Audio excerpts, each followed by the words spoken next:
Alors, là, l'ensemble, on peut parler d'un achèvement doctrinal. Ensuite, Glaise, qui avait donc beaucoup d'atouts dans sa manche, hein, et beaucoup d'arguments, va essayer de faire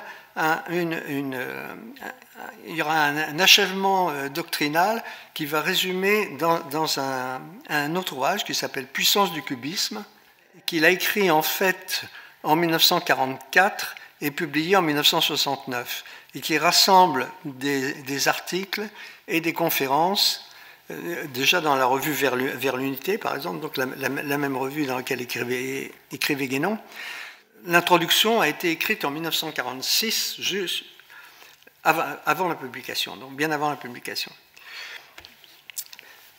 Donc, alors, je vais analyser un petit peu les différents articles. Il y a malheureusement donc quelques répétitions, mais l'ensemble me paraît quand même présenter un intérêt. Alors, il présente donc le cubisme comme le produit d'une démarche intérieure qui dépasse la peinture. Le but, c'est l'homme. Le cubisme, dit-il, n'est pas une esthétique débitrice des apparences, une réalité passagère. Et après, il analyse les dérives du cubisme. Il s'est fait l'écho le cubisme, hein, j'entends, de définitions individuelles de peintres en oubliant l'objet même synthétique, la pensée globalisante. Le cubisme déviant, alors pour lui, le cubisme déviant, c'est Picasso, hein, surtout, et quelques autres. Hein.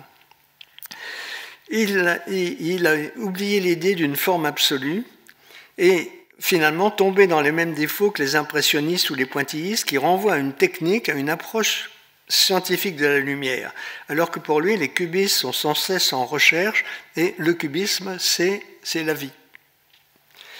Le refus de prendre en totalité la totalité de l'homme provoque des fantaisies individuelles des artistes, c'est-à-dire que Glaise fait à l'ensemble du monde artistique le même reproche que Guénon lui fait à lui. Là, il y a un parallélisme aussi qui est assez troublant.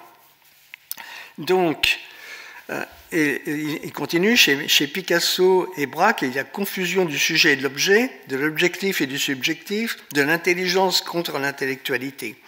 Alors, il analyse ensuite des mots qui sont à la mode à ce moment-là, les rythmes, et il dit les rythmes tels qu'il le conçoit ne se réfèrent pas à un ordre. Et là, il le prend dans le sens guénonien, à un ordre du monde. Il conclut ce passage en disant entre Rome à la Renaissance et Saint-Savin, c'est-à-dire la crypte de Saint-Savin du Haut Moyen-Âge, il faut choisir Saint-Savin. Mais et alors là, on retombe dans l'univers mental guénonien, enfin, mais impossible d'interroger les fresques, donc la peinture murale du Haut Moyen-Âge, hein, qui est le modèle idéal pour lui, impossible d'interroger les fresques sans formation, sans connaissance préalable.